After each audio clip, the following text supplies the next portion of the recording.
If you are waiting for anybody to come and save you in this country, you need to start thinking again. Think twice.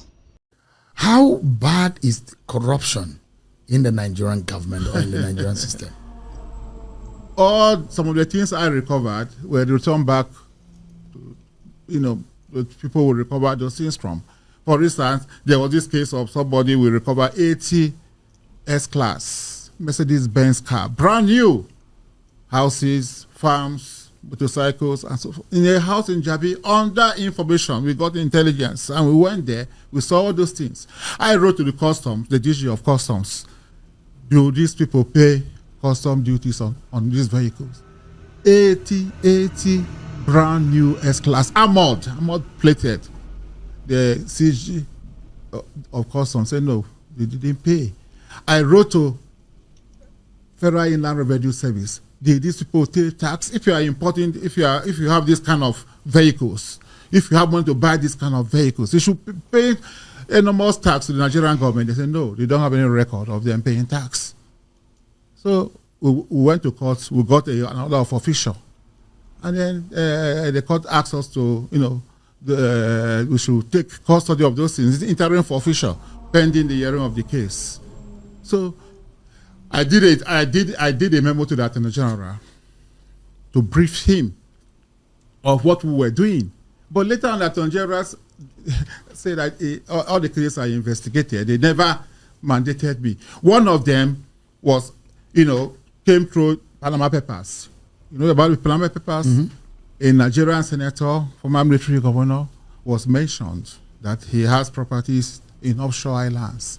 Since I didn't have the structures to investigate this issue, which is overseas, I went to the DG, NIA, said, look, please, let us work together to do this investigation. And they did the investigation. The report was sent to me. I sent one to the president and I sent one to the Attorney General that this man has over 200 million pounds in the offshore islands. A former governor, a sitting senator. He's no longer in the Senate. No, at the time. At that time, he was a sitting senator. But he had been president of the Nigerian Senate. But nothing happened. Not till today. What of the $69 billion? I got a letter, and they didn't prompt them, from an American law firm saying that they have assets or access to a bank account in Texas that has over 69 billion US dollars. Proceeds from stolen crude oil. And the 9 billion, 69, the proceeds from the crude oil is 60 billion. The 9 billion is, they mentioned the name, Patrick Aziza, who was National Security Advisor. And I thought it was beyond me, so I wrote to the president that this is what this firm has, alleged. Yes, that they are asking for money, that if we make some payment available, that they will give us the bank, not the holders of the account number, the bank accounts, and so forth and so on. So I went to the president and said, approve, so that we can recover this money. 69 billion, it's a lot of money. Of course, nothing came out of it. Up to now. I also did a letter to Attorney General to brief him. But do you know what he said? The day he saw my wife, he laughed in a very sarcastic manner. I think Obla claimed that he would recover 69 billion US dollars as he recovered the money. He was being sarcastic. How would I recover the money when you didn't act as the Attorney General? Somebody has said, look, we have $69 billion of Nigerian money in a bank account in America. And the government did not take action. Nothing. See, most of my friends who are politicians, sometimes they will tell me, Okocha, you need to be more patriotic. You need to be more patriotic. You need to say something that will improve the country sometimes. I said, if what I'm saying is not improving the country, meaning the country is in a wrong path. Because any country that truth will not improve, that country is doomed. That country will not grow. So, if speaking the truth will make a country not to grow, I think people need to speak the truth so that those who are making sure that the country will not grow will go away. Just imagine what this man is revealing. How the AGF under Buhari, Malami, recovered $160 billion plus. I don't know whether you people understand the amount of money I'm calling. 160 billion. The whole net worth of Dangote is not up to 20 billion now. Dangote is what, as of today I'm talking to you, Dangote is worth about $17 billion. That is the net worth of Dangote now. And someone who noted $160 billion in the USA, he put the money there in his account. Let us recover the money. The AGF manipulated everything. Buhari kept quiet. And they used the money to run an election. That is why these people are so powerful. That is why they are so powerful. In the sense that there is nothing you are going to do that will make them to change.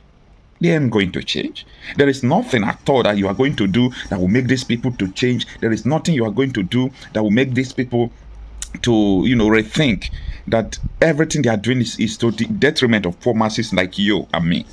They don't care. Absolutely, they don't care. So, if people are talking about patriotism, sometimes I said, oh, these people are being deceived by the English they are speaking. What is the meaning of patriotism? What does it mean to be patriotic? It's noting your resources, noting your, economy, noting everything that belongs to the masses. Is that patriotism? When you talk against it, they say you are not patriotic. Are we living in a country? See, the presidency is against the people. Either you believe me or not. If Nigeria is not one, if Nigeria has, let me say, separated in different regions, if you are from our region, we'll be able to handle you. We'll chase you out of the country. We'll chase you out of the region. No matter how powerful your talks are, we'll chase you out. But because of Nigeria factor, where are you going to chase Buhari to? His people will cover him. So, the problem I'm having with Nigerian politicians is that anytime they lose money, their people will tell you that this man is my person. You need to leave him. Even though he's a thief, he is our thief. Even though he's a thief, he is our thief. So, his people will cover him. Stop covering thieves. See, your people will die of hunger until you stop covering thieves. Malami got chieftaincy title when he came down from office, right? After killing everybody. Make people to be hungry. After kidnapping Nnamdi Kanu, doing also, there is no crime that Malami did not commit. He's a kidnapper. He's an embezzler. He's a criminal, a looter. There is no crime the Attorney General of the Federation did not commit.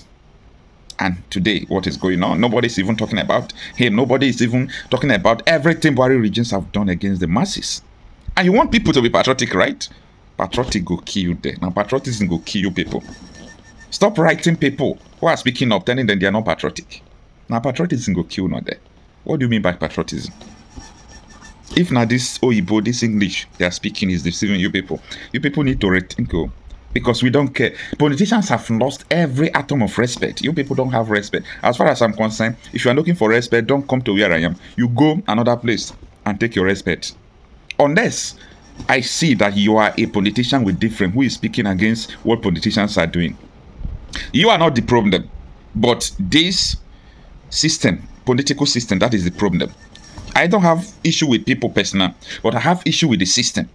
I have issue with corruption. I have issue with people who are embezzling. See, people are not talking of Buhari. People are not talking of Malami. What about what is going on in this current administration? See, according to Fendana, Banza, if Tinubu comes down, more revelation that will be revealed will be worse than Buhari region. Tinubu will make Buhari to become a saint. Tinubu will make Buhari to become a saint. Oh God. The whole Nigeria. See the way people are suffering upon the whole natural resources. And people don't still want to rise for a revolution. If you talk, they will tell you keep quiet. They won't even allow you to talk. People will write you down. People will call you, threaten you. People are not ready to change. Nigeria is not ready to change. I believe we need another alternative. This country cannot go well with like this. This country cannot be together like this. It's going to be catastrophic in the future. In the nearest future, for that matter.